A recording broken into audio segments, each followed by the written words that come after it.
Fala galera, beleza? Estamos começando mais um Mover Podcast. Eu sou o Beto e aqui do meu lado está o Pedrão. Preparados para se mover, galera? Maravilha, Pedrão. Só para antes de a gente apresentar o convidado, a gente vai pedir aqui para vocês se inscreverem no canal, né? Deixar o joinha para ajudar o canal a crescer cada vez mais, comentar para gerar engajamento e compartilhem com seus amigos, conhecidos, desconhecidos, inimigos para poder chegar a mais pessoas e elas assistirem os nossos vídeos, tanto os anteriores como o atual, tá? O convidado de hoje é uma pessoa muito especial, ele é super inteligente, carismático, tá bom? Empresário no ramo de agronegócio há um bom tempo já e ele também é pai de santo. Tudo bem, pai Daniel? Gratidão pelo convite. É isso, a gente que agradece, cara. Não tem... Pedrão, Beto, muito honrado com esse convite. Gratidão por estar aqui com vocês. É sempre uma honra, um carinho poder levar uma bandeira da Umbanda, além das paredes do terreiro, como eu sempre falo em todas as oportunidades. Então, mais uma vez, obrigado, que é um prazer. a gente fica grato, cara. A honra é nossa. A gente quer desmistificar um pouquinho, nossa palavra já começa desmistificar um pouquinho, né? Essa religião que é bem nova, né? É, recente. A gente ainda é uma minoria. Eu creio que, inclusive, num país que é um estado laico, num país que nós somos, o povo do axé em geral, estamos falando aí de Umbanda, Candomblé, o povo de Ifá, o povo do axé em geral, a gente ainda é uma minoria, a gente está crescendo bastante a visibilidade e graças a canais, entrevistas, oportunidade que a gente tem de trazer visibilidade da nossa religião, está realmente trazendo muita desmistificação. Mas, ao mesmo passo, a gente está falando de uma religião, por exemplo, a Umbanda completou agora, dia 15, na quarta-feira, completou 115 anos. É muito nova. É muito nova. Nossa. É muito nova. Então, assim, nós estamos num país em que, assim, quanto mais informação, mais acesso, mais a gente consegue tirar o véu daquilo que talvez, por conta de uma sociedade que a gente vive hoje, em pleno 2023, a gente vive numa sociedade machista, homofóbica, xenofóbica, gordofóbica, racista, intolerante, em todos os sentidos. E isso daí a gente tem que aprender. A religião do outro não é melhor que a minha, a religião do outro não é... Então, assim, se a gente tomar como base, a religião ela tem como base fazer exclusivamente o bem, não apenas a Umbanda e outras, né? Então... E você começou essa jornada na Umbanda com quantos anos? Como que foi essa evolução espiritual? Porque eu participei algumas vezes de alguns terreiros, né? Eu fui em alguns terreiros de Umbanda, com amigos e tal. E, nossa, eu via, cada um tem uma diferença, assim, gritante de um pro outro. Mas é muito legal. O pessoal que não foi, acho que vocês deveriam ir. Não tem nada de demônio, essas coisas, não, tá? Não tem nada disso. Eu tenho uns preconceitos muito feios com a religião. Não, tem muito. A gente tem que falar sobre isso. Eu, por exemplo, eu sou cristão. Pra mim, eu tenho um monte. Eu quero despejar... Um monte de preconceito ou um monte de medo? Um monte de preconceito. Ah, tá. Você... Eu tenho um monte. Né? Hoje a gente vai ver... Hétero, branco, padrão é assim mesmo. Então, Mas então, é isso. Eu tô querendo saber como que foi essa jornada sua pra você iniciar na Umbanda. Eu nasci... Eu tenho que contar um pouquinho da minha história, né? Acabando pegando a idade aqui, mas vamos lá. Acontece. Eu já falei em outras oportunidades. Eu nasci em 74, eu tenho 49 anos. Tá novo. E... graças a Deus. Não, mas você tá bem, mano. Tá muito novo. Não, obrigado. Eu tenho cara de mais velho. Obrigado. Amor, mãe Lu, um beijo, meu amor. Minha filha, a Júlia, mãe. Todo mundo tá assim, gratidão, tá vendo? Tem menos dias de expressão que cuidando bem de você, viu? Porque você sabe, né? Pra gente ficar bem é a mulher que cuida. Senão, é assim. É verdade. Tem razão. Então, como eu nasci nessa década 70, 80, de 74 pra cá, a gente está falando, principalmente na década de 80, as religiões, principalmente Umbanda e outras também, como Candomblé, a maioria da sociedade brasileira sempre tem assim como base, eu tenho como base, eu sou cristão. Tá? A maioria, na época, vou falar do meu exemplo, mas eu tenho certeza que quem estiver acompanhando aqui acaba se identificando com esse tipo de experiência. Eu nasci numa família católica e espírita, né?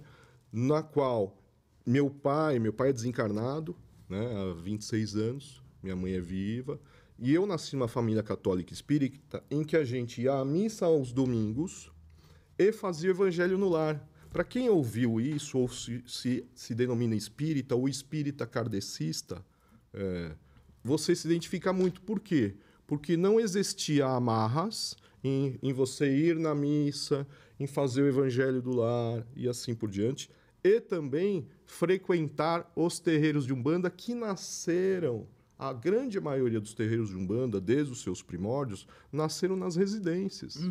A gente entende que vários terreiros de Umbanda, nós estamos falando de uma região muito urbana, né? O nosso, por exemplo, a tenda de Umbanda Luz de Aruanda fica no Ipiranga, na Silva Bueno, é um local, então, com aluguel, IPTU e assim por diante. Mas a grande maioria dos terreiros nasceram nas residências. Então, nessa época que eu estou falando dessa origem, eu, desde criança, a minha tia, uma tia que acompanha o canal, minha tia Carnal, a minha tia Beatriz, ela tinha dentro da casa dela, a gente fazia isso também.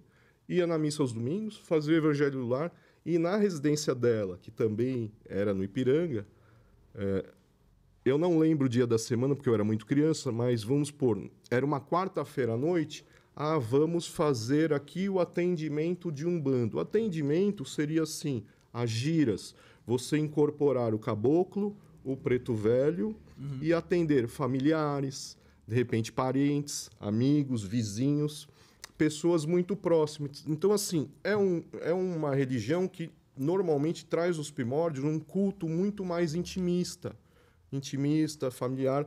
Isso daí eu estou falando lá na década de 80, mas antes disso também era assim.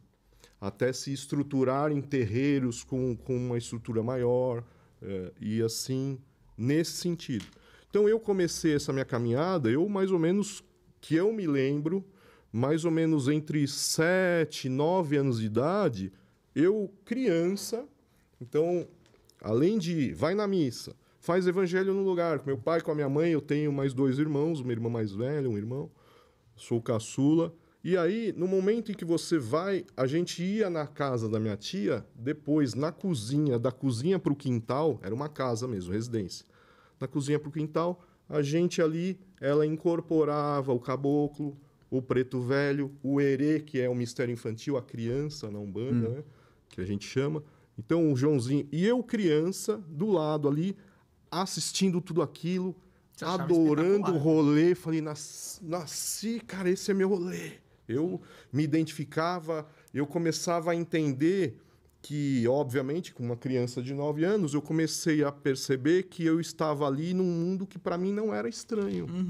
Não era estranho, eu achava, ao mesmo tempo, com a infantilidade peculiar da idade, eu achava aquilo tudo maravilhoso. Divertido e tal, e não era nada que me impactava ou que me trazia medo, alguma coisa assim. Então, vamos pôr na incorporação da preta velha da minha tia. Então, ela pegava lá o cachimbo, eu era o primeiro a pegar a caixinha de fósforo e querer acender. Então, algo que você fala, pô, com 9 anos. E aí a coisa foi caminhando, né? Eu, obviamente, aí depois eu estudei num colégio que fica ali na Alameda Jaú.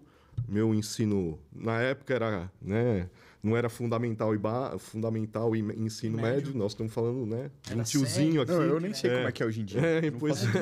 Fundamental 1, Fundamental 2, ensino médio, então. Primeiro e terceiro ano. Não é série mais, é tudo diferente. Eu sei que tem 9ª série agora. Não tem 9ª série, não mais? Acabou de novo isso aí também? Não, é ano. Não é ano, isso, não é no ano, verdade. No ano, depois primeiro, segundo. Pra mim não existe. Pra mim era a época primário, ginásio e colegial. Mas, sim, enfim. Mas eu sei também, porque minha filha tem 20 anos, está na faculdade, então eu sei fundamental, médio tal, e ensino superior. O que acontece? Nesse intervalo, óbvio, dos 9 até a minha adolescência, pré-adolescência, então foi assim a caminhada.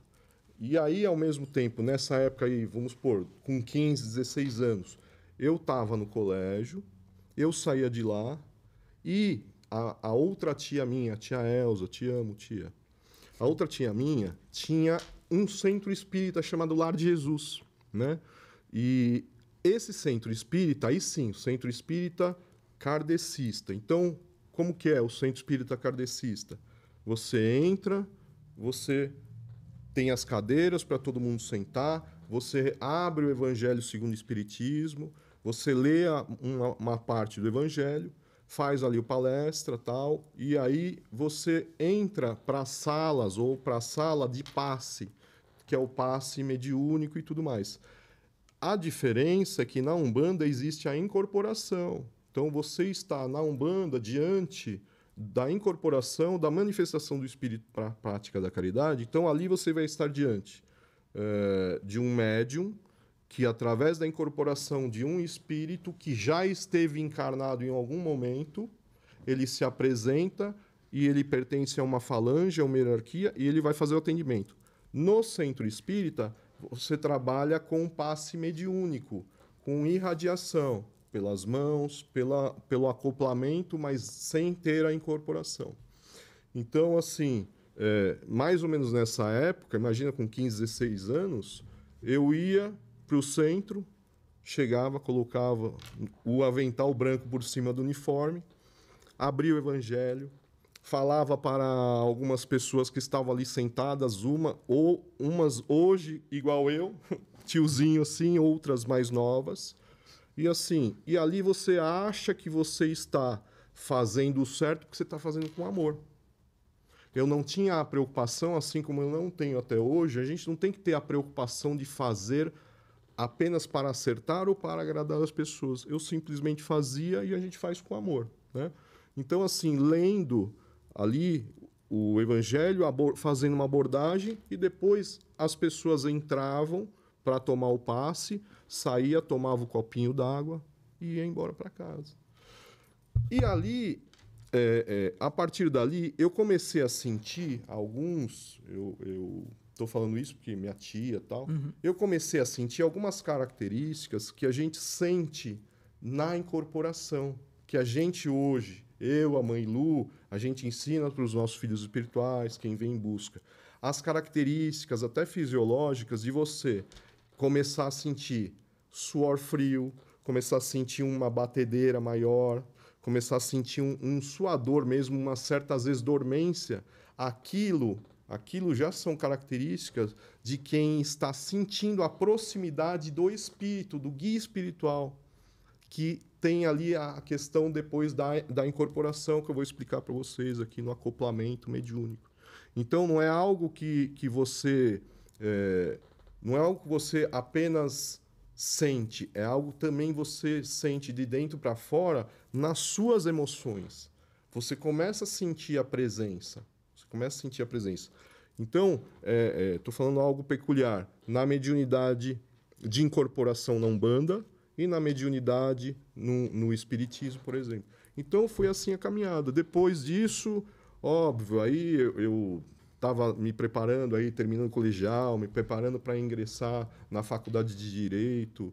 Então, nesse intervalo aí, eu dei assim uma certa parada não de frequentar jamais, mas assim, vai caminhando de uma forma que você tem que se preocupar com a sua formação e tudo mais. A vida a gente precisa de um equilíbrio, né? A gente tem que ter um equilíbrio, mas nunca deixei... Então, eu estou falando de um intervalo assim, para não atuar apenas como médium, né? Lógico, dispensa militar, faculdade, tem as preocupações, né? E aí, a partir dali, teve um certo intervalo pequeno, e aí, depois que eu comecei a voltar assim, a me entregar de corpo e alma, com isso somado ao dia a dia de estudo, de trabalho, obviamente, aí sim eu comecei a buscar entender isso. E aí eu lembro que o mentor da casa, a minha tia, chegaram e falaram assim, olha, essas características são características de incorporação na Umbanda. Então eu vou te levar no terreiro de Umbanda para você entender. Quando ela falou isso, eu achei maravilhoso. Eu não entendia, mas ao mesmo tempo não coloquei um obstáculo, falando, não, eu não quero Umbanda. Você se permitiu. Eu me permiti. Falei, cara, eu vou adorar o rolê, vamos ver. Tal. E aí, hora que... olha como são as coisas. Os mesmos mentores, os mesmos dirigentes do Centro Espírita tinham um terreiro também. Então, de quarta-feira, o Centro Espírita, e de sexta-feira ia para o terreiro. Caramba. E a grande maioria é assim. São religiões bem ligadas, o Espiritismo com a Umbanda? Porque o Espiritismo tem a mesa branca e tem também a outra... Qual é que é? Não, só mesa branca, Espiritismo. Eu não sou espírita, não sei. Não sabe? Tô aqui pra aprender. Ele sabe, bom. Não, a gente... Ele falou, eu também não sei. Acabou o episódio. Não, isso é muito normal, muito clássico, as dúvidas, as perguntas em relação às diferenças Umbanda, Candomblé, Espiritismo e Espiritismo kardecista. Eu quero saber de tudo. Não, nós vamos... Quero saber de onde saiu o Umbanda, porque se é tão novo assim... Não, nós vamos abordar aqui, eu tô... se vocês quiserem, vocês me cortam aí que eu começo a falar, eu não paro mais. Não, a gente vai cortando um pouquinho, mas é normal. Tem um monte de pergunta legal pra fazer. Tô tentando concluir aí só a questão realmente da minha caminhada, até onde chegou, né? E a questão foi assim. E aí, quando eu fui, aí a minha tia, olha, vamos lá pro terreiro, chamava Terreiro Caboclo Pena Branca, que é meu caboclo-chefe, meu guia, meu mestre, meu tudo. Então, imagina, eu lá com meus 19, 20 anos, fui no terreiro, me deparei. Assim que eu vi toda a ritualística, eu me encantei, porque é totalmente diferente. Então, quando você chega no terreiro de Umbanda, sempre, a grande maioria, nós não temos dogmas, não são todos iguais, mas nós temos pelo menos a essência da ritualística da religião, assim como em todas as religiões. Então, quando você chega no terreiro de Umbanda, você vai se deparar com um espaço que tem um altar, um assentamento dos guardiões à esquerda, os guardiões e guardiãs e tal, e você tem ali um local para você sentar, que a gente chama de assistência, consulência, um local para você sentar para depois começar a ser atendido pelos guias espirituais. Então, o terreiro tem ali seus dirigentes, são sacerdotes, sacerdotisas, os pais, mães de santo, ou não, tem às vezes um só e assim por diante. Tem um corpo mediúnico, são os filhos espirituais, a corrente mediúnica, e você entra no terreiro e aí tem a ritualística, a defumação, aquele cheiro da defumação das ervas. Que é bem forte. Que é bem forte, é maravilhoso, você já ali já decanta. É um carvãozinho específico, eles jogam eu não sei como que é o nome daquele... É o turíbulo. No turíbulo, a gente coloca o carvão vegetal e coloca as ervas, sejam elas frescas ou secas. A defumação existe na Igreja Católica. Sim. Existe, né? Então, a defumação, inclusive, ela tem um poder de decantar muitas energias negativas e preparar o ambiente. Eu tô precisando desse negócio aí, velho. Tá. Preparar o ambiente. Ali já 50% já é eliminado não apenas no terreiro. Então, assim, o poder da erva, o poder do reino vegetal, da natureza, tudo em nós, né? Então foi assim. E quando eu cheguei no terreiro, aí eu, jovem ainda, e aí quando eu fui conversar, era um dia de gira de caboclos, eu fui de frente com o caboclo pegou assim a erva que estava na mão, a cuia que parece aquela casca de coco seca, com a água tal, passou na minha mão tal, falou, você é um cavalo, né? Falei, nossa, gente, nosso termo médium de incorporação é ou cavalo, ou canal, ou corpo mediúnico, ou... como é que... Vocês já assistiram o Nosso Lar, já ouviram falar em Chico Xavier? Já. Então, aqui, é meu aparelho que está falando. Quando você fala meu aparelho, meu cavalo, o guia espiritual está se referindo ao médium, corpo, a você. E qual é a sua utilidade no processo? Qual que é o seu estereotipo para ele? Qual vai ser a sua serventia para isso?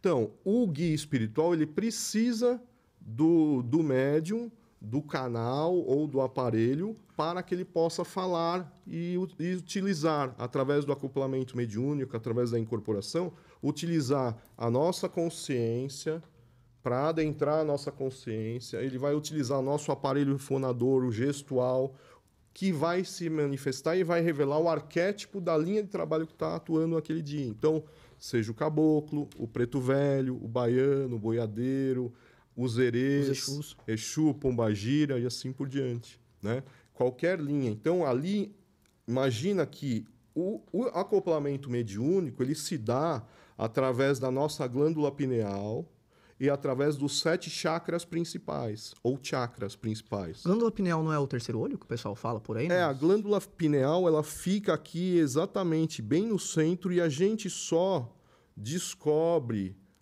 a função da glândula pineal para nós, para todos os seres humanos, é permitir que haja uma conexão, um acoplamento de energias em todos os sentidos, né?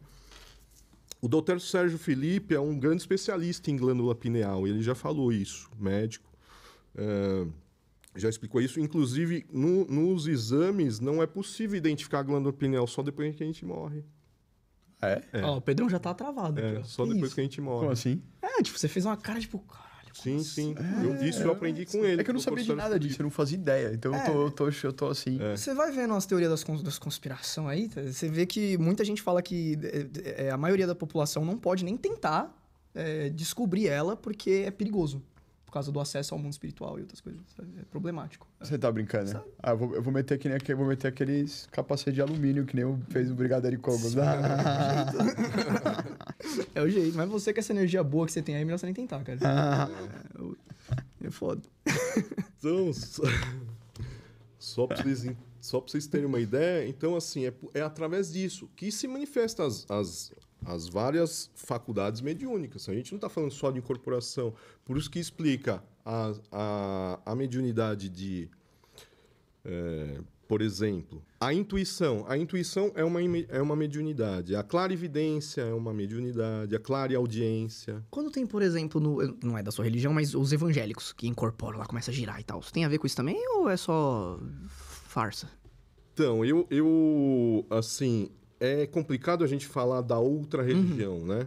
Mas, para tudo existe aquilo que se faz de forma correta na sua religião e nas outras também.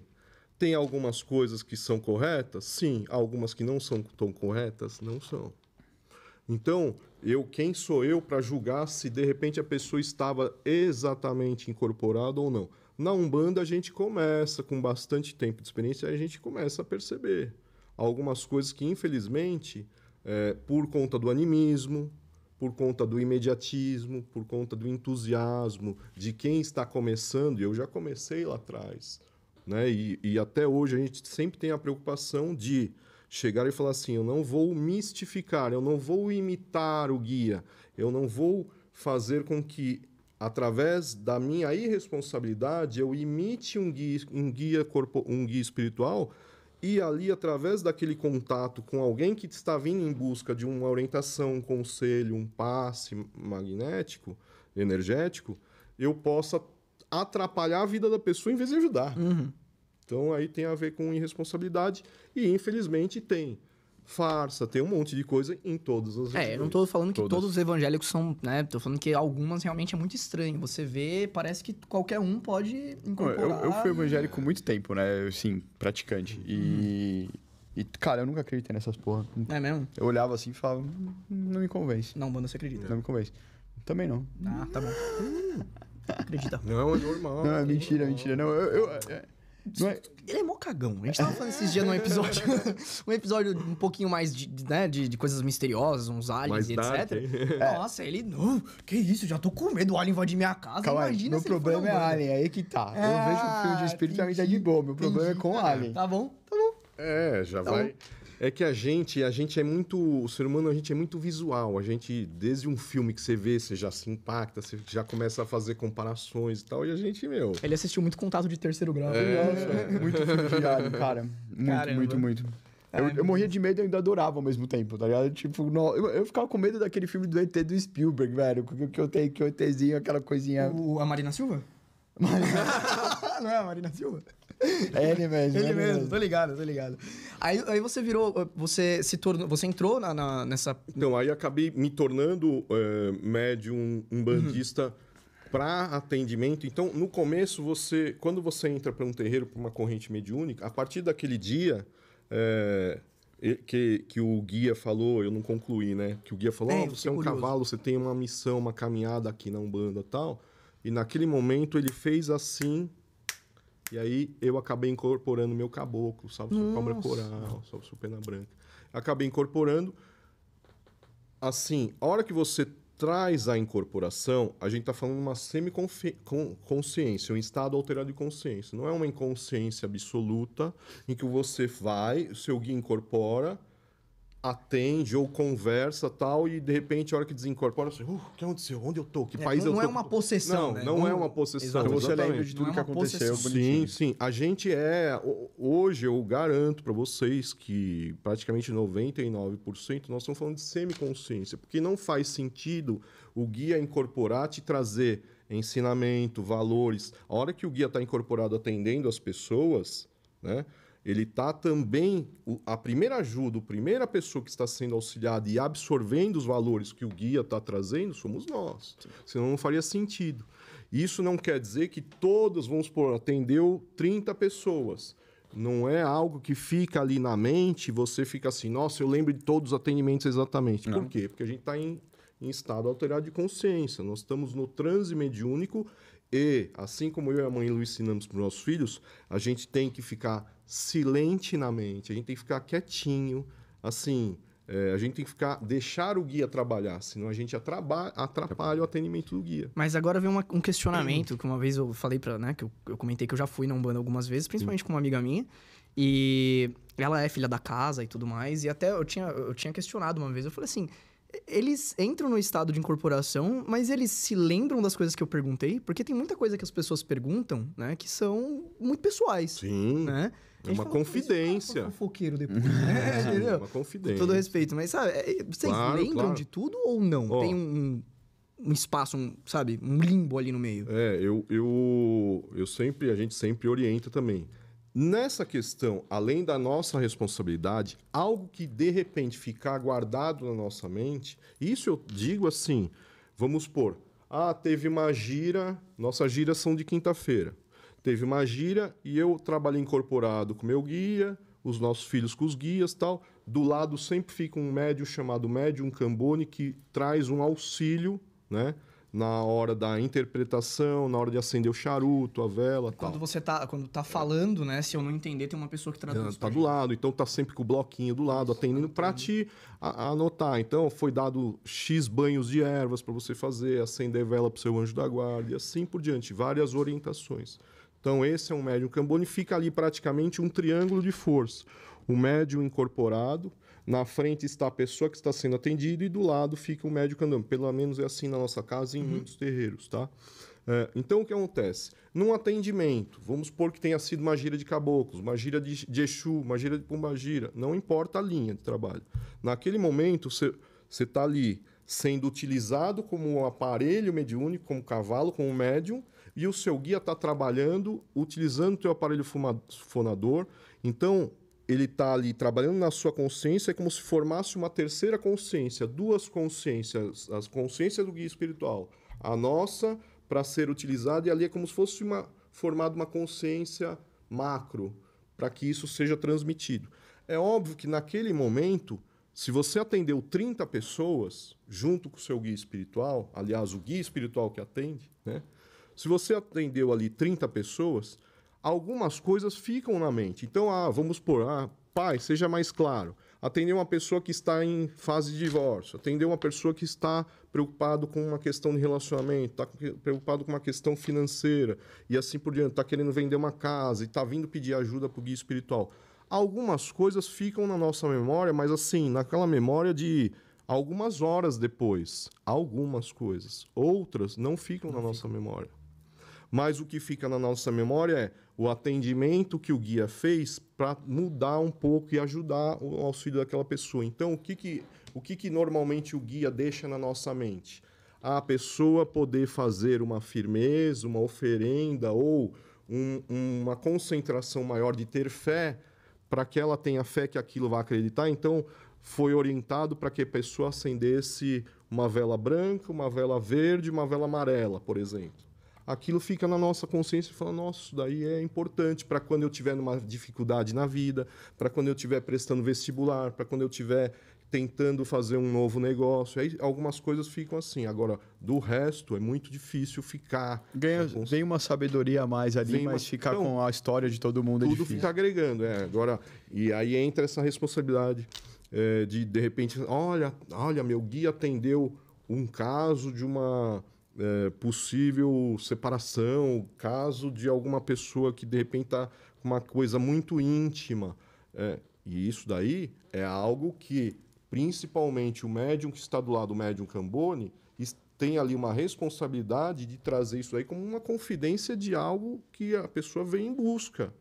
E você tem ali a obrigação de não espalhar isso como fofoca. Vamos supor, a maioria das pessoas vem toda semana no terreiro. Psicólogo. Sim. Vem toda semana no terreiro. Então é algo íntimo, responsável e velado.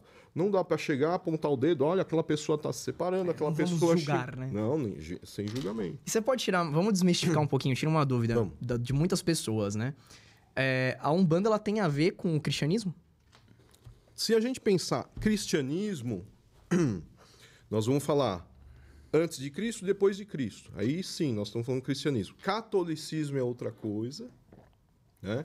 E aí as outras religiões. Então, se a gente pensar em outras religiões, ou desde a questão das traduções, o catolicismo, a primeira nós estamos falando de uma religião judaico-cristã, que as primeiras traduções vieram da Torá. Sim. Sim. Aí, a cada tradução vai chegando e aí cada um... Vai alterando. Uma das suas religiões vai alterando e aí vai acrescentando coisas, vai mudando e assim vai. Aí quando fizeram a Bíblia, eles fizeram uma reunião, né, no Império Romano e fizeram, só que deixaram entrar o que eles queriam, que era o que fosse mais fácil para controlar as massas, né? Quantas vezes por dia você pensa no Império Romano? 0. Sério? Caramba. Eu sei isso aí, mas 0. Você vê, Pedrão, esse é um ponto que a gente sempre fala. Como que o poder manipula as pessoas? Através do medo. Então você começa a impor, que nem a Igreja Católica colocou aquela máxima de fora da igreja não há salvação. Então ali você já impõe um medo. Sim. Para que a pessoa fale assim, olha, espera um pouquinho. Então, se eu não estiver aqui, eu estou na religião do diabo. É aí que começou lá atrás. Então, fora da igreja não há salvação. Depois de muitos anos, em 1857, Allan Kardec, que era pseudônimo de um médium, que na verdade ele começou, né, como um ateu. Ele praticamente não compreendia isso. Ele era um cientista, um pesquisador. Nós estamos falando de Leon Rivail. Então, assim, o pseudônimo Allan Kardec veio depois. E aí, se a gente for pensar que a Igreja Católica falava fora da igreja não há salvação. A partir do espiritismo kardecista, trouxe a máxima fora da caridade não há salvação. Então, você já começa a falar, para aí, eu sou católico, eu posso me tornar espírita, e você fala assim, bom, eu estou preso aqui. Nós estamos falando de religiões dogmáticas. Eu não estou criticando, não, porque eu nasci numa família católica espírita. É só para a compreensão mesmo. Então, você começa, através do medo, do dogma, colocar na vida humana de que fora daquilo não há salvação, fora da caridade não há salvação. E a Umbanda, para mim, começou a trazer muito mais significado a partir do momento que é uma religião que acolhe a todos. Sim, é livre, sem né? dogma, sem amarras. Não é bagunça, mas nós temos que ter ali cada terreiro tem uma forma de conduzir, todos com a mesma essência. O que define uma religião é a sua essência, a sua ritualística, né? Então, assim, e outras. Por quê? Porque nós, seres humanos, precisamos da religião. A gente volta para o religare, achando que a gente precisa da religião para a gente se conectar com Deus. Mas a gente esquece que é um Deus só. Um Deus só. Então a Umbanda acredita que é um Deus só também. Sim, sim. Se a gente pensar, a Umbanda é uma religião monopoliteísta. A gente acredita em um Deus... Mas que tem vários... E várias divindades que são os orixás. Que seria como se fossem os anjos, os santos. Então... Nós vamos depois falar de sincretismo, algumas coisas assim. Mas o que eu estou falando aqui, ó, bem aí, tirando qualquer tipo de roupagem, nós não estamos falando de religião, de religiosidade, vamos falar de espiritualidade. Todos nós somos seres encarnados no planeta Terra, nós estamos aqui no Brasil, em São Paulo, então nós somos consciência adensada na matéria, nós somos seres encarnados que a gente está num ciclo encarnacionista, a gente encarna, desencarna. Para quem não acredita que existe vida após a morte, vai se apegar ao Velho Testamento, ao Antigo Testamento. Porque depois do Novo Testamento, então a partir do momento da vinda de Jesus, então nós temos o Novo Testamento e a partir dali nós estamos em 2023 depois de Cristo. Se você está em 2023 depois de Cristo, você pode se considerar cristão. Todos nós podemos nos considerar cristãos. A nossa sociedade é cristã. Mesmo que você tenha outra religião que você siga. Mas todos nós somos cristãos. Mas quem nasceu antes de 2023, então não era cristão porque não tinha cristão. Sabe, coisas assim? Aí a gente o ser humano começa a buscar, às vezes, explicação que não faz muito sentido. Eu dei essa volta aí para a gente poder chegar naquilo que eu ia concluir, que é o seguinte: eu acho que se a gente entender que Deus está dentro de nós, a gente não precisaria nem de religião. A gente não precisaria nem de religião. Nosso pai é sacerdote de Umbanda, está falando que a gente não precisaria nem de religião. A gente se sustenta na religiosidade, nas nossas religiões, para, de repente, a gente se comunicar com Deus, para a gente se comunicar com os nossos orixás, com os nossos guias espirituais. Mas todos nós temos que entender, é por isso que existe intolerância, o racismo religioso. Se você começa a entender que a tua religião é melhor que o outro, já vira fanatismo. E a gente não aprendeu ainda. A gente passou um período, não quero falar para não cair, mas a gente passou um período complicado em 2020, 2021, mas eu percebo que a gente não aprendeu, algumas coisas afloraram mais. O ser humano não se uniu, né? Não se uniu. E deveria ser algo que pudesse trazer com que a gente pudesse olhar um melhor um mais para o outro, para falar assim, meu semelhante e tudo mais. Então, se a gente pensar, voltando aqui para a Umbanda, para nós, Deus, no significado Deus, também é Olorum, Olodumare, Tupã, Zambi, alguns nomes que vêm do culto Nagô e Yorubá, numa linguagem Nagô e Yorubá, na cultura Bantu, Jeje, Angola, nós estamos falando da Nigéria. Então são nomes que são dados, cada um dá o seu nome para Deus da forma como você entende. Mas o mais importante é você saber que você está ali. Deus está dentro do nosso coração. Não tem aquela questão, Deus é aquele velhinho de barba, de cabelo branco, tal. Então, isso não faz sentido, porque você acaba criando rótulos. E se a gente coloca tudo dentro de uma caixinha, aí você começa a falar, meu Deus é melhor que o seu. Alguma intolerância religiosa que chega assim, não, meu Deus não prega isso, meu Deus é melhor que o seu, a sua religião é o do diabo, e assim, então... Mas tem conflitos, né, entre a Umbanda, entre religiões de matriz africana e religiões de matriz... As religiões são maravilhosas, o problema é o ser humano. Não, concordo. O problema é o ser humano. Concordo. O ser humano que achar que ele pode gerar conflito, vamos supor, eu, como um dirigente espiritual, sacerdote de Umbanda, ou, essencialmente, eu me considero eterno aprendiz e apenas me autodenomino um médium umbandista. Se eu chegar num terreiro e a gente tem uma irmandade muito grande, muitos colegas, amigos, outros terreiros, se eu for visitar, eu vou com todo amor e carinho, vou reverenciar ali o axé que está sendo ali traçado, e se ali for praticado diferente do que eu pratico na nossa casa, eu vou apenas agradecer a oportunidade de vivenciar alguma experiência que pode agregar ou que, no mínimo, eu vou sempre respeitar. Sim. Então, se você enxergar com amor e respeito, ali está fazendo bem para aquela comunidade, para aquelas pessoas, aí nós estamos falando de questões intrarreligiosas ou interreligioso. Então, existe conflito em cada religião e, inclusive, entre os próprios umbandistas. Então, a gente está falando de uma questão de consciência. Agora, imagina a questão de apontar o dedo para outra religião. Aí é outra coisa também que acontece a todo momento. Não, a todo momento. A todo momento, né, cara? A gente gosta de excluir o diferente, né? Pois é. Normal. Bom, por exemplo, eu não falo com ele por causa que ele gosta de bater bandeiro. É verdade, mas é verdade. Ele é preconceituoso. Eu sou, pra caralho. Preconceituoso. Tem essa. Mas vamos cortar essa parte, porque não dá muito certo, né? Eu vou ser preconceituoso agora com outros postos de combustíveis, porque eu tenho que fazer o merchan do nosso patrocinador, né? Galera, vocês adoram viajar de carro, passear, ir pra cima e pra baixo, trabalhar, que eu sei que ninguém gosta de trabalhar, mas tem que trabalhar. Ir pro centro, precisa do carro, igreja. Pegar trânsito em São Paulo. E vocês vão precisar de combustível, abastecer o carro de vocês, e tem que ser de qualidade. Então não se esqueçam de passar na Rede Arinella. Tem vários postos distribuídos aí pela cidade de São Paulo. Dá uma entradinha no site, olha no Instagram, tá bom? E curte lá as postagens, comenta lá também, ajuda a Rede Arinella. É realmente de qualidade, não é porque tá patrocinando apenas que eu tô falando, mas sim porque eu utilizo o combustível deles. Testem e comprovem. Obrigado, Regianella. É onde a qualidade e o atendimento fazem a diferença, pessoal. Vai lá. Tem razão. Bom, eu queria fazer uma outra pergunta agora de uma religião também de matriz africana, se não me engano, que tem a ver com banda no final, mas começa com Kim.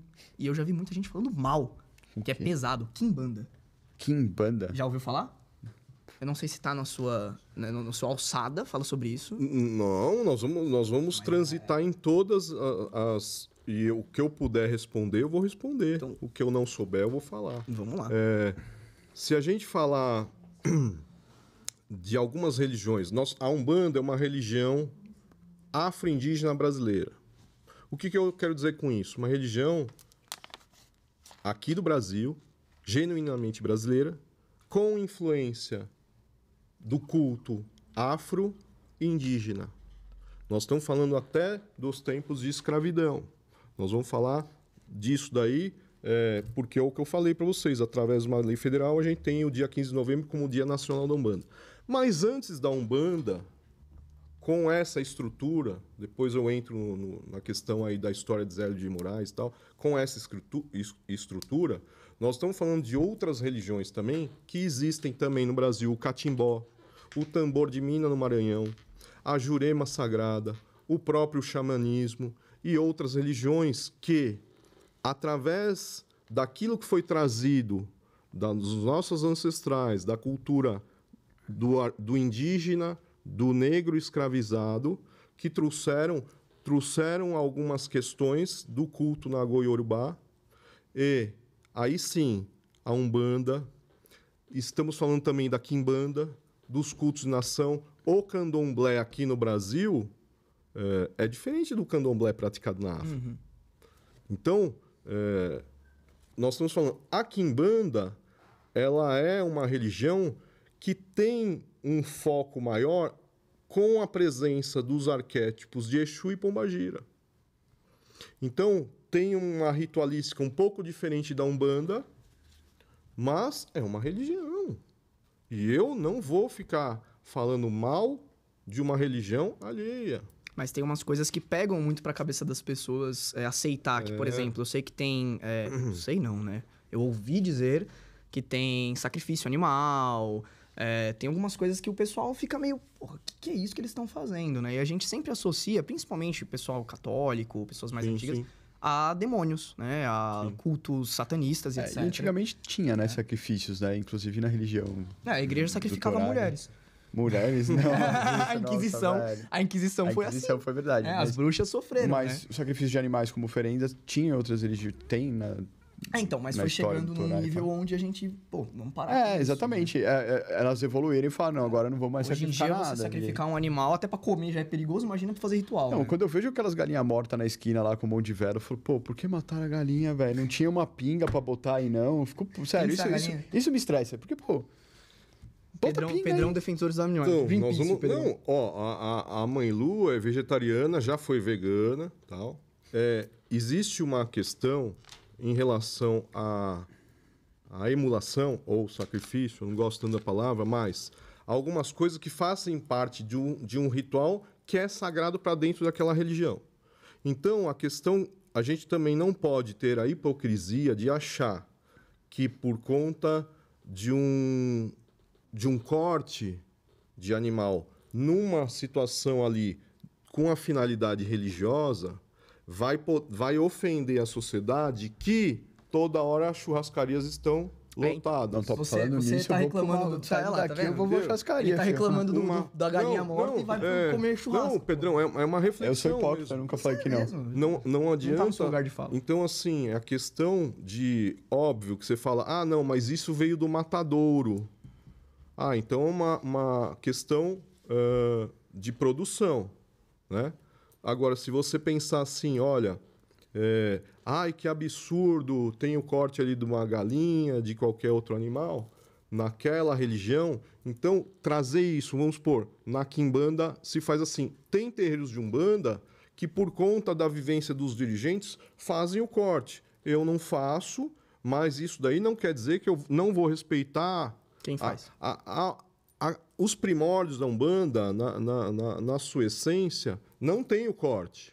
Mas, o sacrifício, mas isso daí depende da condução de cada dirigente. Se tem, vamos supor, uns dirigentes que tiveram passagem pelo candomblé, pela quimbanda, e ainda tem também um terreiro de umbanda e trazem isso para dentro da religiosidade, tá ótimo. Não atrapalha em nada. Não atrapalha em nada, não está prejudicando ninguém, ótimo. Então, exclusivamente em relação ao corte, ao sacrifício, à imolação do animal, ele tem um fim religioso ali. E não, aí com o olhar humano, a hora que você aponta e fala, nossa, que absurdo, tal, você precisa pensar realmente naquilo que eu falei. Pô, se você acabou de almoçar e comer um filé à parmegiana, calma. Ali realmente houve alguma coisa. Porque sempre quando a gente fala a palavra que eu não gosto, mas a gente está falando aqui, a palavra sacrifício, parece aquela questão, teve uma questão de ter sacrificado o animal, como se o animal tivesse sofrido. Sim. É uma palavra mais pesada. É uma palavra mais pesada. Mas eu não tô trazendo aqui... Isso é um tema polêmico que a gente tem que esclarecer. Então, existe a finalidade. Ali, tudo que se é feito, a grande maioria, é distribuído alimento entre todos. É distribuído alimento. Então, vamos supor... pelo menos, se a gente for fazer uma oferenda, aqui, falar da nossa casa, a gente vai fazer uma oferenda com alguns elementos da natureza. Então, tem ali as flores, a farofa, a pinga, a cachaça, tal, algumas coisas assim. Algumas coisas que forem comestíveis, é possível a gente oferendar e, principalmente, não poluir a natureza. Não dá para chegar e largar isso daí, porque em algum momento você vai poluir a natureza, que nem o barquinho de Iemanjá, o isopor. Então, tem muita questão de consciência, de como conduzir, né? De como conduzir isso daí. Mas, em relação ao sacrifício, a gente tem que entender as finalidades. Posso mandar uma... Manda. Seguinte. Boa. Você fala que tem vários arquétipos, né? Que cada arquétipo trata de um tipo de problema. Tem quantos arquétipos e quais problemas eles tratam? Então, a gente... Muito boa. A gente tem... Excelente pergunta, Pedro. A gente, lá na tenda de Umbanda dos de Aruanda, a gente trabalha com algumas linhas que são caboclo, baiano, boiadeiro, marinheiro, cangaceiro, malandro, cigano, Exu Pombagira, Exu Mirim, Herê. 10. Mais? Acho que foram 10. Aqui foram Mais ou 11. menos Que eu me agora. lembro foram esses. Preto Velho, falei? Não falou. Então, Caboclo, a base, a tríade da Umbanda, Caboclo, Preto Velho e Herê. Baiano, cangaceiro, boiadeiro, marinheiro, Pombagira, Exu, Exu Mirim e os malandros. E ciganos também. Então, são essas quantidades de linhas que a gente trabalha lá na Tula. Há outros terreiros que podem trabalhar com mais, com menos, algumas questões assim. Cada arquétipo desse, é óbvio que tem alguma... O espírito está por trás desse arquétipo, ele acaba tendo uma habilidade maior para trabalhar algumas questões, mas a gente não aprisiona eles na caixinha. O que eu quero dizer com isso? Numa gira de Preto Velho, mesmo quem não é um bandista vai falar, é uma linha que vai tratar da cura, ou vai tratar de alguns sentimentos. A gira de caboclos trabalha com alguma questão mais assim. A gente não pode colocar isso como se fosse uma especialidade médica. Sim, eu vou deixar de ir num dia para ir no outro porque eu tô com problema financeiro e aquele vai me ajudar. Exatamente. Que é o que acontece nas giras lá. A gente que faz a arte, posta, vamos pôr, quinta-feira, gira de ciganos. Na outra, a gente sempre alterna, né? Então, infelizmente ou felizmente, as giras mais procuradas pelo público são as giras de esquerda. Gira de Exu e Pombagira lota, dá mais de 70, 80 pessoas. E o que trata Exu e Pombagira? Então, tudo, trata de tudo, desde...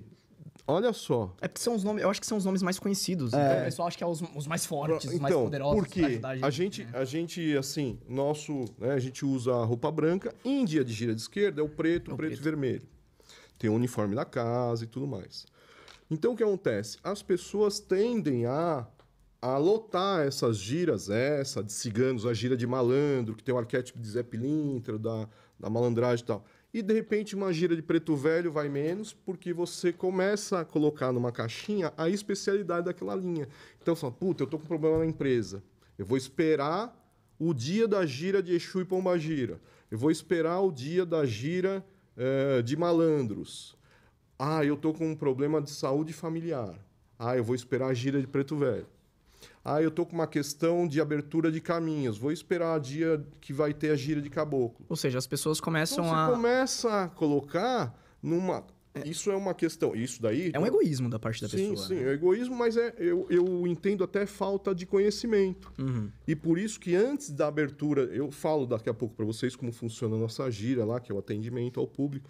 Sempre, eu e a Mãe Lu, a gente explica. Olha, todas as linhas são importantes e essenciais. Então, vamos supor, a gira foi de cigano, a gira foi de caboclo, preto velho, não importa.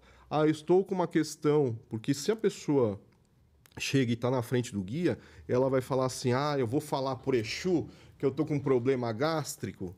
Por trás de um arquétipo existe um espírito que, através da sua evolução, ele recebeu o grau espiritual de vir como Exu, como Pombagira, como Caboclo, Baiano. Não é o mesmo espírito sempre, né? Não é o mesmo espírito. É só o arquétipo. Então, é o arquétipo que ele representa uma hierarquia, uma falange. Então, por trás daquele arquétipo que está respondendo, vamos supor, eu trabalho com o senhor Exu Capa Preta, eu estou lá com o Exu Capa Preta, e ele já falou para mim que numa última encarnação ele foi médico. Então, por trás do espírito, você pode ter ali, por trás daquele arquétipo, você tem o espírito de um advogado, de um médico, de um arquiteto, de um camponês, e assim vai. Não importa o que foi. De um índio brasileiro, de um homem preto escravizado. Tem de então, tudo. Tem de tudo. Através do arquétipo, o arquétipo de Pombagira, que dá gargalhada, o arquétipo... Então, nem todas as pombagiras foram ex-prostitutas, que aí traz algo que... Exu dá gargalhada, toma pinga, faz isso, faz aquilo. Não.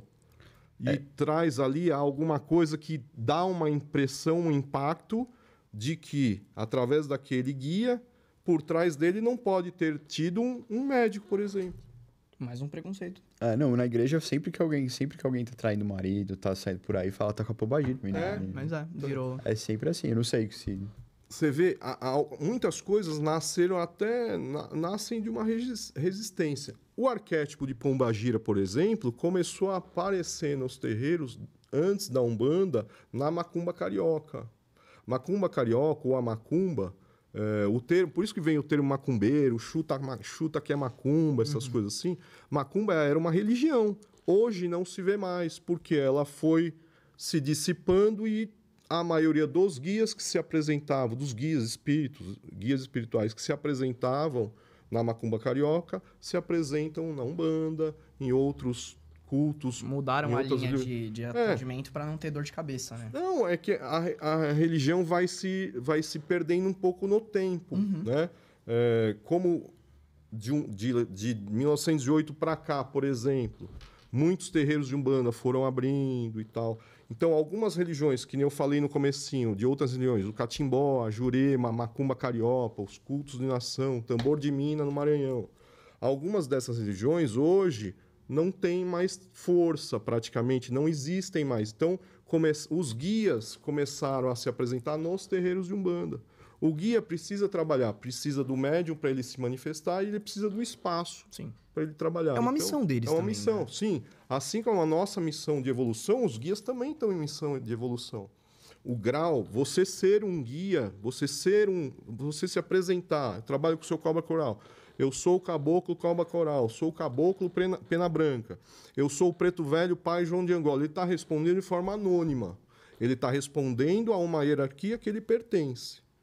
Então, é possível, inclusive, você, numa gira de atendimento, num terreiro, você ter ali a presença de um caboclo pena branca, de 2 ou 3, no mesmo terreiro, de 2 ou 3 pretos velhos com o mesmo nome, mas eles não são os mesmos espíritos. Por trás existe uma individualidade, igual ao nosso RG, nossa CNH. Cada um tem ali seu ponto de riscado, seu campo de atuação, mas ele responde com um nome a qual falange e hierarquia ele pertence. E, pai, me fala, o pessoal gosta de ver, né, o pessoal da Umbanda andando na rua e fica, nossa, o que são essas coisas que vocês ficam usando, todas coloridas, essas guias, braceletes? Pode explicar pra gente o que é, como que funciona? Não, eu era cristão e quando eu era mais novo eu andava cheio dessas coisas aí. Eu nem sabia o que era. Eu adorava isso, eu achava mó bonito, velho. Você achava que você era rico, ele era rasta. Ele era rasta e vem falar isso. Hipocrisia em pessoa, Pedrão usou dread, sabia? Não, tem cara, Pedrão. Tem cara, né? Tem cara. Não chegou a tanto. Não chegou a tanto. Eu queria muito, mas meu cabelo é liso que só, não tem... Puta, é igual o meu, Pedrão. Já fica grisalho, você tá ferrado. O meu é o único da mesa que não é. Já tá muito aqui, não aparece tanto. Vamos lá. Enfim, ó, aqui nós estamos falando de colares, né? Quando você compra ou faz, nós estamos falando de fios de contas, que são miçangas, então são algumas fininhas. As cores representam as irradiações dos orixás ou dos guias espirituais. Então essa, por exemplo, é um fio de contas fino com miçanga, que é a guia de Oxalá que nós temos. Essa daqui, preta e vermelha, é a guia de Exu e Pombagira, a guia dos guardiões e guardiãs como um todo, e aqui praticamente a guia das 7 linhas, são as 7 cores, 7 qualidades divinas, o setenário sagrado que para nós representa. 7 mestres ascensionados. Tem um pouquinho para quem trabalha com mestre ascensionado e lá a gente trabalha. Lá, tá? Lá a gente trabalha. Boa pergunta. Então, tá, deixa eu concluir aqui então. Então, tem essa questão das guias. Tem umas que são maiores, mais grossas, que são os brajás. São várias... são fios de contas entrelaçados, que podem ser 3 fios, 7 fios, são os brajás. E ali, os brajás são... Todos esses daqui são elementos de proteção para o médium. Tá? Então, não é apenas um colar. Você pode comprar, achar bonito e usar, e ele não vai ter uma consagração. A hora que você traz para dentro do fim religioso, pega essa guia, ela é consagrada, imantada e recebe todo esse axé, ele se torna um elemento de proteção, um patuá. Assim como uma corrente que você tenha e que você sinta que um crucifixo e assim por diante, você tem ali como teu amuleto de proteção. Eu usava um colarzinho grande, não um negócio. Eu recebi uma e ela quebrou. E eu nunca mais fui atrás. Tô errado, né? Totalmente. Por quê? Que negócio é esse? Vocês estão falando uma língua, vocês estão falando grega. Eu recebi uma e quebrou. Provavelmente foi em algum atendimento que você foi no terreiro e aí o guia espiritual, a entidade te deu e falou, é para tua proteção, alguma coisa assim. Isso aí acontece muito. Várias guias que além dessas aqui, no dia a dia tem mais guias, né? No dia a dia, no atendimento, e que são aí guias colares que os guias espirituais das entidades utilizam para fundamento de elemento de força para que ele possa trabalhar. Então, uma outra guia, meu guia vem em terra e fala assim, tem que ser uma guia de coquinho, baiano, uma guia de coquinho com olho de cabra.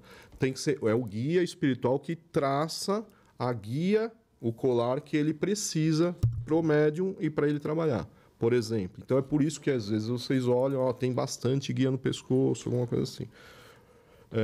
No momento em que, de repente, vamos supor, você foi no atendimento e o guia espiritual te colocou, ele tira ou coloca assim, esse daqui vai funcionar para você como uma proteção para você nos seus caminhos, ou em alguma fase da vida que você estava passando e precisava daquele lá.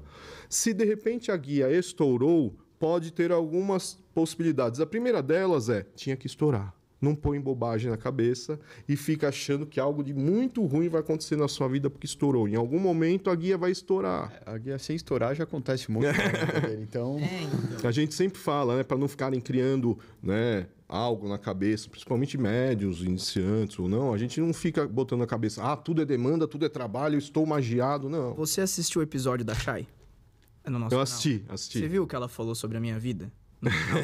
Então. Acho que eu não vi totalmente, mas... Ou não lembra. Teve uma hora, no final do episódio, que ela comentou que eu ia sofrer um acidente de carro. Entendeu? E quando eu ia na Umbanda, falaram a mesma coisa pra mim, pra eu tomar cuidado. E por isso me deram a guia. Aí a guia estourou. Então... Agora não tem como eu não pensar que tem algo de errado. Até porque você trabalhar de Uber fica fácil acontecer um acidente de carro. Não, mas ela falou que não ia ser eu batendo. Ia ser eu sendo atropelado. Atropelado? Não é o meu carro que é preto. Não, ainda pode vir, pior então, ainda. isso aí. Então, você vê, por exemplo, não estou falando aqui de achismo nem nada. Olha os exemplos que podem acontecer. Então, se você recebeu aquela guia para sua proteção em algum momento que poderia sofrer algum tipo de acidente, seja você conduzindo ou não, ou alguém bate, aqui em São Paulo principalmente não acontece quase, né? Não. Mas, enfim, no momento em que a guia estourou, ela pode ter estourado para avisar você recebeu uma proteção, para não acontecer algo pior. Então, olhando com bons olhos, por isso que eu falei, a primeira coisa que vem à mente do ser humano é algo de ruim tinha que acontecer. Essa guia me protegeu. Sim, mas também você tem o olhar de achar assim, olha, gratidão, porque se essa guia estourou, ela me livrou de algum tipo de situação. Então, a primeira coisa, pensa com leveza, com algo positivo. E depois, obviamente, a parte errada é, se você não voltou no terreiro e, de repente, o guia espiritual pode chegar para você e falar, então, sabe por que estourou, filho? Porque aconteceu isso, isso, isso. E aquela guia estava te trazendo proteção, aquela guia estourou para estourar nela e não pegar em você, assim por diante. Ou simplesmente o guia vai chegar e falar, simplesmente estourou porque isso daqui é um fio que estoura. Estoura com o passar do tempo, alguma Prendeu coisa. em algum lugar. Então, tem uma finalidade religiosa, tem um fundamento, ou simplesmente algo que de repente não estava tão bem amarrado e estourou. Entendi. Justo. Entendi. Perfeito? Faz sentido. Deveria ir na Umbanda de novo fazer outro? O que era aquela coisa lá que vocês estavam falando, que eu perguntei o que era, que eu não entendi direito o que você falou? Os mestres ascensionados. O que é isso? Ele tá... Então, mestres ascensionados, eles estão praticamente alocados no plano espiritual, eles respondem a uma hierarquia chamada fraternidade branca. Se a gente pensar assim, isso no meu entendimento, tá? Aqui nenhuma verdade absoluta. Então, quando a gente fala das forças dos mestres ascensionados, Saint Germain, a força de Elmória, a força de tais outros mestres ascensionados, nós estamos falando dessas forças. Nós estamos falando... Porque aí, senão, a gente vai linkando em outras coisas. Vocês já ouviram falar em Ganesha, em Lakshmi, Shiva? Então... Índia. Não, parece nomes indianos, mas eu não tenho. Então, nós estamos falando de hinduísmo e tal. Então, mestre ascensionado são mestres espirituais. Mestres espirituais. Na Umbanda, todo guia espiritual para nós, eu considero meu mestre. Seu Pena Branca, seu Cobra Coral, o marinheiro, o baiano, o boiadeiro, para não ficar falando o nome de todos aqui. Então, quem está assim no plano espiritual e vem aqui nos ajudar, para mim é sempre um mestre. E eu aprendo e agradeço. Existe uma diferença em nomenclatura. Então, mestres ascensionados, mentores, sabe? Trabalha ali no seu mental, o mentor. Todos nós, a gente só... meu modo de pensar é, a gente reconhece a nossa pequenez diante de um guia espiritual que está acima de nós e vem nos ajudar. É legal, então é uma coisa... Nossa, eu ia falar umidificador. Nossa, tá louco. De humildade. É igual quando a gente tá, época de escola, universidade, que você fala, pô, você tá ali recebendo aula, mestre, professor. Pô, então é isso, meio que encaixa. Convida o Pedrão pra ir. Pedrão, se você não for convidado, nós vamos te arrastar pro terreiro, tô brincando. Cara, eu namorei uma menina que era da Umbanda e nem ela conseguiu me arrastar. Não, nem ela conseguiu. Não, imagina. Eu não sou assim, não. Eu não sou assim, não. Mas eu confio no Pedro. Não, mas eu nunca era. Nem ela conseguiu me arrastar, eu quero ver quem consegue. Vamos lá, cara. Um dia é uma paz, é muito bom, cara. Ó, vai ser uma honra para nós recebermos vocês, assim, todos. A Umbanda é uma religião que acolhe a todos, independente de raça, credo, condição financeira, e em qualquer tipo de situação, inclusive de outras religiões que não encontram espaço. De outras religiões. Eu sou católico, eu quero visitar um terreiro para ver como funciona, para ver o axé da casa, a palavra axé e tal, para ver por que falam tanto dessa religião. Por que será? Será que é coisa ruim? Entendeu? Então, assim, é aquela base de que todas as religiões têm por fundamento e essência praticar única e exclusivamente o bem. Mas até o final do programa talvez eu mude de ideia, mas antes eu tenho que perguntar Você tá quebrando a cabeça com um monte de coisa na sua vida pessoal, às vezes você precisa de uma dica, eles dão umas dicas muito boas. Eu vou pensar, mas tudo bem, vamos lá. Tudo bem. Mas até o final. Mas, por exemplo, na Umbanda vocês também fazem trabalho pra amarração do amor, essas coisas assim? Então, Nossa, boa. A amarração não é fundamento de Umbanda. Existem dirigentes que podem trabalhar com algum tipo de fundamento que não pertence a Umbanda. Aí é responsabilidade de cada um. Então, porque mistura muito, né? Tem gente que é umbandista e mexe com tarô e depois mexe com magia e... O poder magístico está imbuído na Umbanda e em outras religiões. E aí, vamos por exemplo, o dia de atendimento, o dia de gira, a gente tem o dia de atendimento ao público. Se você, de repente, quiser consultar um oráculo, tarô, baralho cigano, jogo de búzios e tal.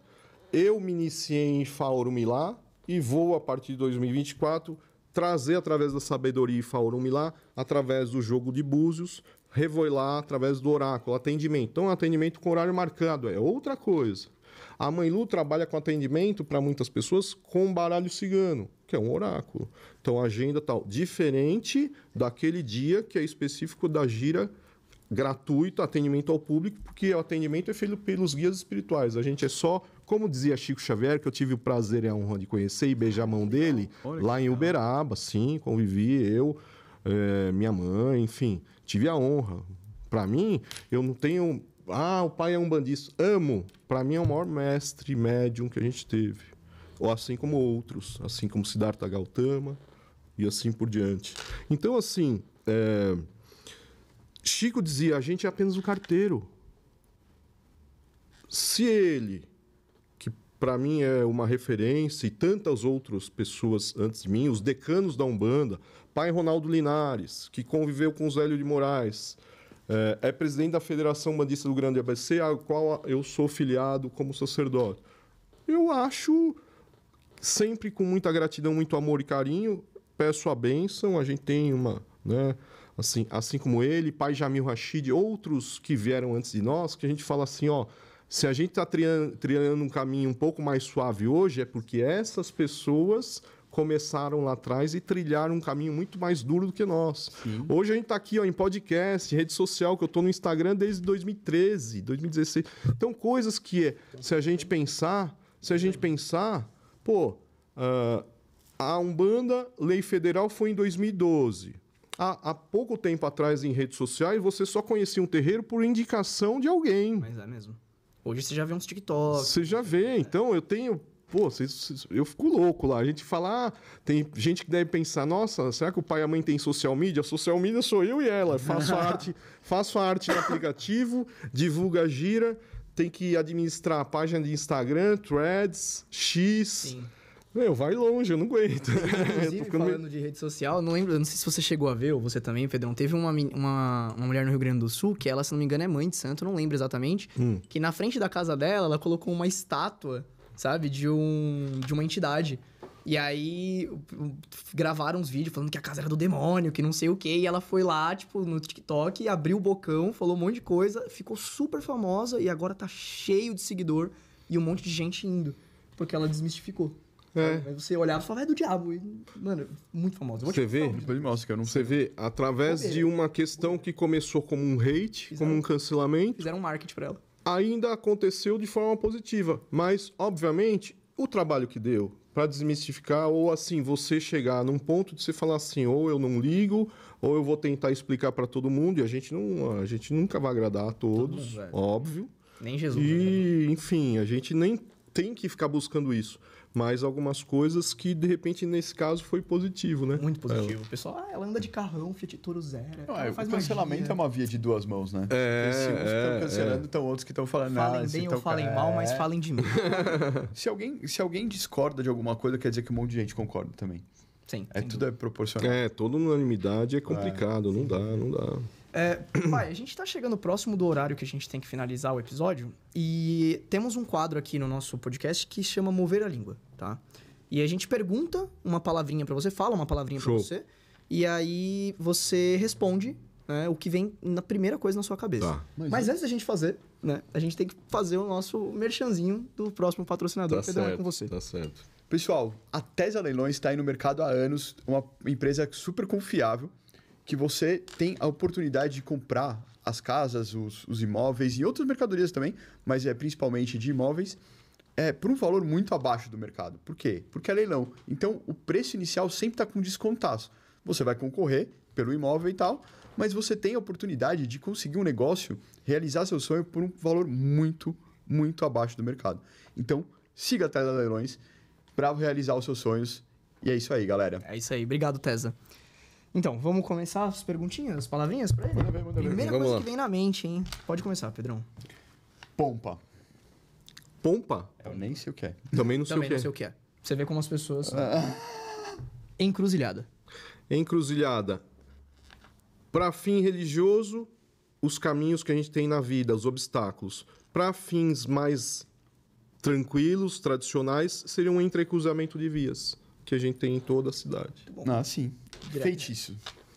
Feitiço pode ser bom, pode ser ruim, depende de quem faz e de quem pede. Jesus. Para mim é um mestre. E o diabo? Diabo para mim não existe. É criação da mente humana através do poder, do medo. É. Interessante. Todos nós temos o nosso lado bom e o nosso lado sombrio. O diabo é você, Pedrão. Não, isso eu concordo plenamente. Cara, a gente tem que lutar contra o nosso lado ruim todos os dias. É o porque nosso demônio interior. Não adianta a igreja trazer para existir Deus, tem que existir o diabo. Então, é a pilha, o polo positivo e o negativo. O polo negativo de uma pilha, por exemplo, é o que traz equilíbrio entre o positivo e o negativo. Só pra completar, não tem como ter um opositor a Deus se ele é onipotente, onipresente e onisciente. Ele é tudo de bom, não tem como alguém querer Então, bater de frente, né? É impossível. Vamos continuar aqui. Céu. Céu, maravilhoso. Para nós, pode ser um plano espiritual, pode ser algo muito maior, grandioso. Quando a gente olha para cima, a gente fala assim, estou reconhecendo algo superior. Céu, maravilhoso. Inferno. A mesma coisa. Quando você olha para cima, você olha para baixo e você entende que a gente não é bom e mal o tempo todo. Você não olha para o céu e tenta achar que tudo é maravilhoso e você olha para a parte tenebrosa e fala assim, através daquilo que é dificuldade para mim, eu vou aprender. Justo. Homofobia. Todo e qualquer tipo de preconceito é um absurdo. Xenofobia, homofobia, gordofobia, todos. Gordofobia eu tô junto. Eu acho que Eu também. errado. Você emagreceu, o Pedrão emagreceu muito. O Pedrão emagreceu. Gatos. Eu nunca tive, eu gosto do arquétipo do felino também, mas assim, cara. eu gosto de gato. Nós temos cachorro, né? E assim, se um dia eu tiver oportunidade, eu vou ter. Eu tenho um gatinho preto. Lindo. Tá ligado? Ainda dou um nome de capa preta pra ele. Tranca a rua. Política. Política é necessária. A gente vive numa sociedade e a política é necessária. Saber fazer política depende do político. Ou seja, política é necessária, politicagem não. Politicagem não. A gente precisa mudar o povo também pra fazer uma Exatamente. política melhor. Começando por você. Discriminação. Já tô na roça já. Discriminação. Olha, tá ligado aí pra mim a qualquer tipo de preconceito, discriminação, não pode ter. Médico. Médico é essencial. Não consegue ler? Tá certo? Não, eu tô lendo aqui, eu li um muito bom aqui. Casamento. Nossa, é verdade, tem um muito bom. Casamento pode ser em vários sentidos. Uma empresa, uma sociedade é um casamento. Eu tô no meu segundo e assim, a gente tem que ter gratidão pela oportunidade de ter convivido com uma pessoa, ter tido união, laço, respeito, desde que ele comece e termine, comece de novo, não importa. Sempre com amor, respeito, carinho e gratidão. Porque ambos aprenderam. Precisou de duas pessoas. Sim. Muito bom. Ciência e religião. A ciência, ela é essencial ao ser humano. A ciência traz a descoberta de tantas coisas que refletem em todas as outras áreas também. E a religião, se você souber amar, estudar e respeitar a sua, você já vai estar dando um grande passo para você não julgar do próximo. Muito bom. Justo. Você quer fazer... Eu acho que, mano, não vou Tá falar. ótimo, tá ótimo. Pai, a gente falou bastante coisa sobre a parte profissional, sobre a Umbanda e etc, mas acho que a gente também quer saber um pouquinho da sua vida. O que você gosta de fazer no seu tempo livre? Olha, eu como sou corintiano aqui, adoro. Eu gosto de cozinhar, eu gosto de de fazer uma comidinha, eu gosto de cozinhar, eu gosto de... Eu vou na arena mesmo. De ver o Palmeiras perder. Eu gosto, tenho um fiel torcedor. Entendi. Ó, acabou o episódio, galera. Tchau. Então, ó, eu gosto de cozinhar, gosto de namorar, gosto de descer na piscina, tomar uma cervejinha. A gente tem que fazer as coisas que dá prazer na nossa vida. Adoro carro, amo carro. Você é ser humano. Gosto, ser humano. Então, assim, nós temos que saber viver a nossa vida, ter esses momentos. E o mais importante, cara, se você não prejudica ninguém, você já está dando um grande passo. Já ajuda. Se você não prejudica ninguém, se você não passa a perna em ninguém, você já tá, não precisa nem ser um religioso. Você ter ali aquela questão. Então, no dia a dia eu gosto de cozinhar, gosto de tirar sarro em relação ao futebol, gosto de carro, gosto de ter algumas coisas e desfrutar de algumas coisas que a vida nos proporciona. Porque se a gente não aproveitar a nossa existência encarnacionista aqui, a gente vai voltar outras vezes e vai falar, pô, vim de passagem e não aprendi nada. A galera fez uma pergunta muito boa. Se o mundo fosse acabar amanhã, o que você gostaria de fazer? Puta, fazer... Tudo é muito amplo. Não. Fazer um rolê gigante, assim, um rolê gigante de agradecimento para tudo que eu vivenciei até agora. Comer, beber, estar com os amigos, com as pessoas que eu amo. Fazer um banquete, fazer um rolê assim para aproveitar o dia em todo sentido. Piscina. O último churrascão da humanidade. O último churrascão, sabe coisa assim? E dá pra ver que ele tá bem resolvido, né? Eu, por exemplo, se o mundo for acabar amanhã, puta, velho, eu tenho tanta coisa pra resolver. Eu tenho que pagar o boleto, velho. Pois é. Entendeu? Porque a gente pensa só no cotidiano. Então, assim, meio que fazer uma festona, puta, comemorar. Comemorar o que você fez. Sim. Tá certo. Tá certo. E pra gente finalizar, então, passa uma mensagem pra quem tá nos assistindo, do fundo do coração. Olhando pra essa câmera. Que a gente possa ser mais tolerante, que a gente possa exercer um pouco mais a empatia, o amor ao próximo. Não é nada de hipocrisia, piegas, não é algo que está em desuso. É algo que a gente precisa entender que a gente é ser humano, as pessoas erram. Se a gente conseguir melhorar nosso dia a dia para a gente acertar um pouquinho mais do que a gente erra, a gente já está fazendo muito. E, em relação à Umbanda, muita gratidão, muito amor, muito carinho pela Umbanda, pela minha caminhada toda. E é uma forma de a gente poder...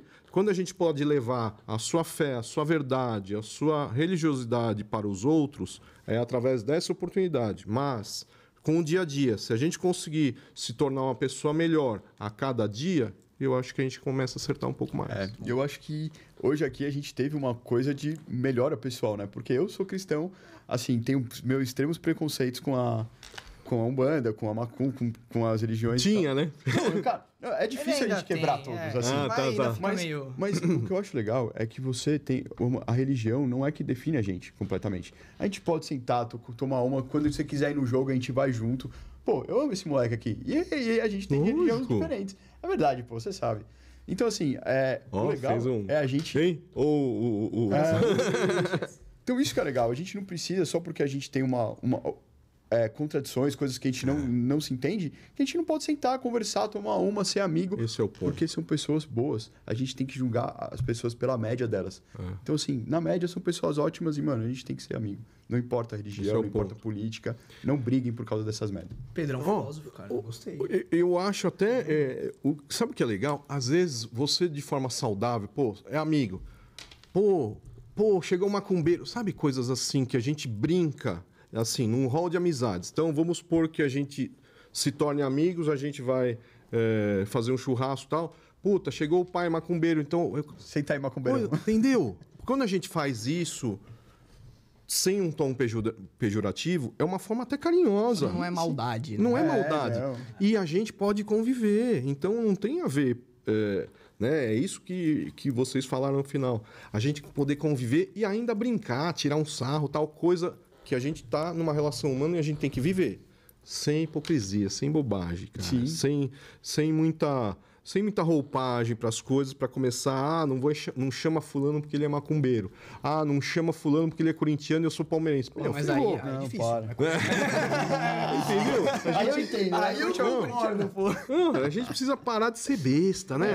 Cara, isso é fundamental. Isso, precisa parar de ser besta. A gente não pode excluir os outros, porque excluindo a gente só vai piorar a situação. Mas eu não gosto de porque não... É foda. Exclui porque não pensa da mesma forma. Porra. Isso é o básico do básico. Isso é o básico do básico pra gente viver em sociedade e pra gente aprender um com o outro, senão não adianta. Amor ao próximo resolveria todos os problemas do mundo, mas... Bom, infelizmente a gente vai ter que finalizar o programa. Fica à vontade, é a sua vez. De finalizar? Lógico, eu iniciei. Pessoal, muito obrigado por nos assistir até agora. O Roberto aqui sempre gosta de me colocar nas fogueiras. Então dá o seu like, curte, segue a gente. Muito obrigado. Muito obrigado, pai Daniel. Não se esqueçam de seguir as redes sociais do pai também, a gente deixa na descrição. É verdade, passa aí os... quem não...